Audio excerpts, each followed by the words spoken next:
ناظرین، میں آپ کو خوش آمدید کہتا ہوں ایک اور ماڈیول میں.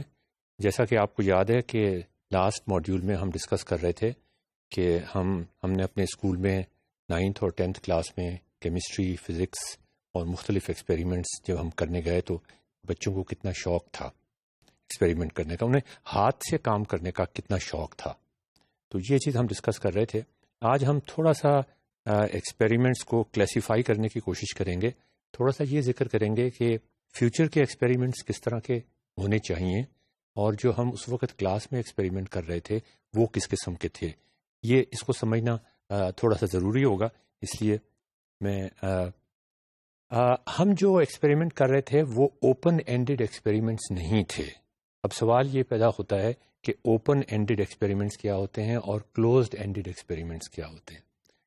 اچھا، آپ اوپن اینڈڈ ایکسپیریمنٹس کی بات تو ہم بعد میں کرتے ہیں. پہلے میں آپ کو ان ایکسپیریمنٹس کے بارے میں بتا دوں جو ہم نے اپنے 9th اور 10th کے زمانے میں کیے تھے. ہم کو ایک خاص پروسیجر بتایا گیا تھا آکسیجن بنانے کے لیے. فار ایگزامپل کہ آکسیجن بنانے کے لیے آپ مجھے ابھی تک یاد ہے، مجھے کسی جگہ پڑھنے کی ضرورت نہیں پڑی. کچھ چیزیں یاد رہ جاتی ہیں اور اس کی وجہ ہوتی ہے کہ کیوں یاد رہ جاتی ہیں. پوٹاشیم کلوریٹ کو ایک موٹی ٹیسٹ ٹیوب میں جو ہارڈنڈ ہو، ٹوٹ نہ جائے گرم کرنے سے، مینگنیز ڈائی آکسائڈ کے ساتھ ہم نے مکس کرنا تھا ایک خاص ریشو کے ساتھ.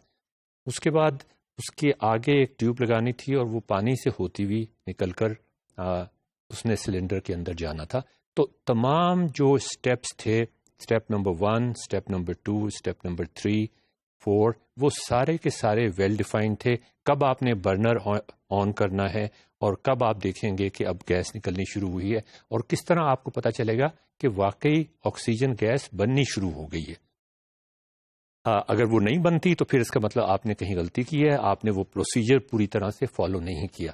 اس کا مطلب یہ ہے کہ یہ ایکسپیریمنٹ ایسے تھے جس میں آپ کو مزہ تو بہت آتا تھا. بچوں نے بہت انجوائے کیا. ہاتھ سے پہلی دفعہ ہاتھ سے وہ کوئی کام کر رہے تھے، لیکن ان کو پروسیجر بتایا گیا تھا کہ سارا کچھ یہ کرتے جاؤ، یہ کرتے جاؤ، یہ کرتے جاؤ، اور اس کے بعد نتیجہ اس طرح کا ہوگا اگر تم نے تمام سٹیپس کو صحیح طریقے سے کیا.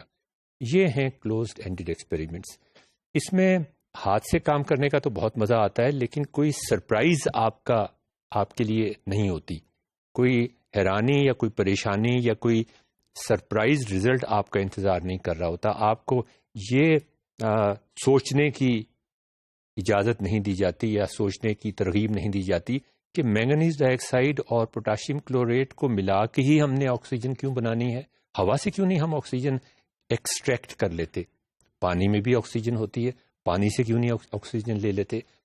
کوئی ایسا ایکسپیریمنٹ آپ سوچیں جس میں ہم اس کے علاوہ کوئی اور طریقہ اختیار کر سکیں. کیا جو انڈسٹریل پروسیسز ہیں جہاں پہ بڑے پیمانے پہ آکسیجن بنائی جاتی ہے وہاں پر بھی اسی طرح آکسیجن بنائی جاتی ہے، یا وہاں ہوا سے یا پانی سے آکسیجن بنائی جاتی ہے؟ ایک ایکسپیریمنٹ ویسے یہ بھی تھا بعد میں کہ پانی سے کس طرح سے آکسیجن اور ہائیڈروجن کو ہم الگ کر سکتے ہیں. لیکن کہنے کا مطلب یہ ہے کہ اوپن اینڈڈ نہیں تھا. آپ کے لیے کوئی سرپرائز نہیں تھی. آپ یہ نہیں سوچ رہے تھے کہ اچھا میں یہ ٹرائی کر کے دیکھوں پھر دیکھیں کیا ہوتا ہے.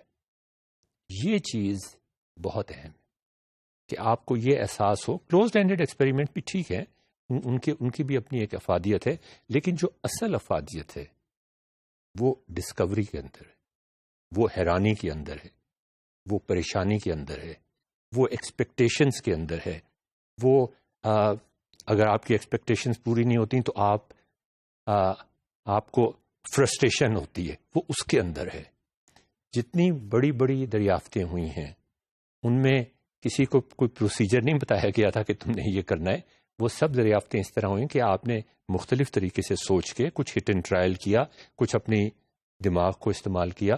ان تمام چیزوں کا جب کریکٹ کمبینیشن آپ کے سامنے آیا تو پھر آپ نے ایک نئی ڈسکوری کر لی اور آپ کا نام مشہور ہو گیا. تو اوپن اینڈڈ ایکسپیریمنٹ وہ ہوتے ہیں جن میں آپ کو سوچنے کا موقع دیا جاتا ہے. آپ کو کوئی فکس پروسیجر نہیں بتایا جاتا. کچھ تھوڑے بہت آپ کو ہنٹس دے دیے جاتے ہیں. آپ انٹرنیٹ سے کنسلٹ کر سکتے ہیں، اپنے دوستوں سے کنسلٹ کر سکتے ہیں، مختلف کیمیکلز کو ملا سکتے ہیں. ان کا جو نتیجہ ہوتا ہے ملنے کا وہ دیکھ سکتے ہیں کہ کیا ہوگا. اب آپ ناظرین یہ سوچیں کہ یہ اوپن اینڈیڈ ایکسپیریمنٹ جس وقت ہم نے ایکسپیریمنٹ کیے تھے اس وقت یہ اوپن اینڈیڈ ایکسپیریمنٹ کیوں نہیں تھے، اور اب یہ کیسے ہو سکتے ہیں؟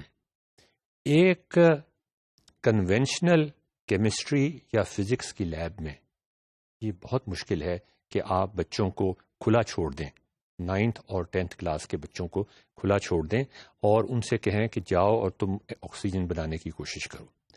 یہ بہت اچھا ہوگا اگر ہم یہ کریں، لیکن یہ بڑا رسکی ہوگا، اس لیے ہم یہ شاید نہیں کر سکتے۔ اور وہ دوسرے کلوز اینڈیڈ ایکسپیریمنٹس کا بھی میں نے آپ کو بتایا تھا، 1 سال تو وہ ہوئے، اگلے سال اتنی زیادہ توڑ پھوڑ ہوئی تھی اور اتنا سامان ضائع ہوا تھا کہ اس کے بعد سے انہوں نے اس کو بھی ڈسکنٹینیو کر دیا۔ تو ہمارا حل، جیسا کہ پہلے آپ سے کہا تھا کہ سیمولیٹڈ ایکسپیریمنٹس میں کیا ہوتا ہے کہ آپ کسی چیز کو کسی چیز کے ساتھ مکس کر سکتے ہیں، ان چیزوں کے ساتھ بھی مکس کر سکتے ہیں جن سے کوئی دھماکہ ہو جائے، لیکن وہ دھماکہ ورچوئل دھماکہ ہوگا نا، سیمولیٹڈ دھماکہ ہوگا، تو وہ آپ کو شاید اس کی جلنے کی بو تو نہیں آئے گی، لیکن ایک شور مچے گا ٹی وی کے اوپر، ایک دھماکہ ضرور ہوگا ٹی وی کے اندر۔ تو اوپن اینڈیڈ ایکسپیریمنٹس کی جو گنجائش پیدا ہو گئی ہے ٹیکنالوجی کے ذریعے سے، اس کا استعمال ہمیں کرنا چاہیے، اور اس وقت بے تحاشا لوگ یہ کرنا شروع ہو گئے ہیں۔ مزے کی بات یہ ہے آپ کا کوئی پیسہ اس پہ خرچ نہیں ہوتا، آپ ایک دفعہ ایکسپیریمنٹ بنا لیتے ہیں، اس کے بعد اس کے اندر ہی اسیسمنٹ بھی رکھ سکتے ہیں، اس کے اندر ہی ڈسکوری بھی رکھ سکتے ہیں، اس کے اندر ہی تھیوری بھی رکھ سکتے ہیں۔ آپ کا ایبزارب، آپ کا ڈو اور آپ کا کنیکٹ صرف کانسیپٹس کنیکٹ نہیں ہو رہے ہوں گے، بلکہ لیب کا جو کام کیا آپ نے وہ اور جو آپ کے تھیوری کے کانسیپٹ تھے وہ بھی اب کنیکٹ ہو رہے ہوں گے۔ یہ ساری چیزیں کمپیوٹر اسکرین پہ آپ کر سکتے ہیں، اسی وقت آپ کی ایوالویشن ہوگی، اسی وقت آپ کا رزلٹ نکل آئے گا۔ تو ناظرین یہ فائدہ ہے ٹیکنالوجی کے استعمال کرنے کا، اور آپ اس ٹیکنالوجی کو جو سافٹ ویئر آپ نے بنائی ہے اس کو ہر لیول پر امپروو بھی کر سکتے ہیں کہ یہاں پہ یہ گنجائش رہ گئی تھی، بچوں نے تو یہ بھی کرنے کی کوشش کی جس کے بارے میں تو ہم نے سوچا ہی نہیں تھا، انہوں نے اس ایلیمنٹ کو یا اس کمپاؤنڈ کو اس کے ساتھ بھی مکس کرنے کی کوشش کی، جس کے بعد کوئی ایک بڑا ہی مزیدار کوئی چیز بن جاتی ہے۔ یہ بھی انہوں نے کرنے کی کوشش کی جو ہم سوچ بھی نہیں سکتے تھے، تو وہ والی آپشن بھی بیچ میں آ جائے گی۔ تو وہ ہمارے زمانے کے جو ایکسپیریمنٹس تھے وہ اوپن اینڈیڈ ایکسپیریمنٹس نہیں تھے۔ اب یہ ہے کہ اوپن اینڈیڈ ایکسپیریمنٹس کرنے کے لیے اگر آپ اوپن اینڈیڈ ایکسپیریمنٹس کو گوگل پہ کلک کریں تو آپ کو بے تحاشا سائٹس مل جائیں گی، نظر آ جائیں گی۔ ایک سائٹ میں کے بارے میں آپ کو بتا رہا ہوں، an open ended lab is where students are given the freedom. یہ فریڈم، یہ جو آزادی ہے کہ آپ سوچ کی آزادی، ایکسپیریمنٹ کرنے کی آزادی، یہ خاص چیز ہے۔ Freedom to develop their own experiments instead of merely following the already guidelines from a lab, manual or elsewhere. Making lab open-ended pushes students to think for themselves. جس بات پہ ہم زور دینا چاہ رہے ہیں، سوچ کی بات آتی ہے یہاں پر آپ صرف ڈو نہیں کر رہے ہوتے۔ دیکھیں وہ جو کلوز اینڈیڈ ایکسپیریمنٹ کیے تھے وہ بہت مزیدار تھے، بہت انٹرسٹنگ تھے، بچوں نے پہلی دفعہ ڈو کام کر رہے تھے، کچھ پرفارم کر رہے تھے، سلیکٹ کر رہے تھے، وہ بہت اچھی بات تھی، لیکن اس وقت وہ سوچ نہیں رہے تھے۔ جب وہ کلاس میں پڑھتے ہیں، تھیوری یا امتحان کی تیاری کر رہے ہوتے ہیں، اس وقت وہ سوچ رہے ہوتے ہیں، پڑھ رہے ہوتے ہیں، لیکن اس وقت وہ ڈو نہیں کر رہے ہوتے۔ ایکسپیریمنٹس اس طرح کے ہونے چاہیے کہ جن میں آپ کی سوچ بھی شامل ہو جائے اور آپ کا ڈو والا پارٹ بھی شامل ہو جائے۔ جب یہ دونوں پارٹ شامل ہو جاتے ہیں تو پھر ایک سائنسدان بن جاتا ہے۔ تو making labs open ended pushes students to think for themselves and think harder، اس لیے کہ اب ان کے پاس کچھ کرنے کے لیے بھی کچھ ہے۔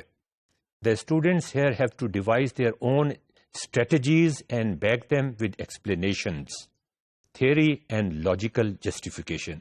This is not only encourage students to come up with their experiments, but requires them to defend themselves as their experiment if questioned. تو ناظرین یہ میں آپ کو خاص طور پہ اس ماڈیول میں بتانا چاہ رہا تھا کہ اوپن اینڈیڈ ایکسپیریمنٹس کا کیا فائدہ ہے، اور وہ صرف ٹیکنالوجی کے ذریعے سے ہو سکتے ہیں، چیپلی ہو سکتے ہیں، آپ بڑی آسانی سے وہ خود یہاں پاکستان کے اندر بنا سکتے ہیں اور لوگ بنا رہے ہیں.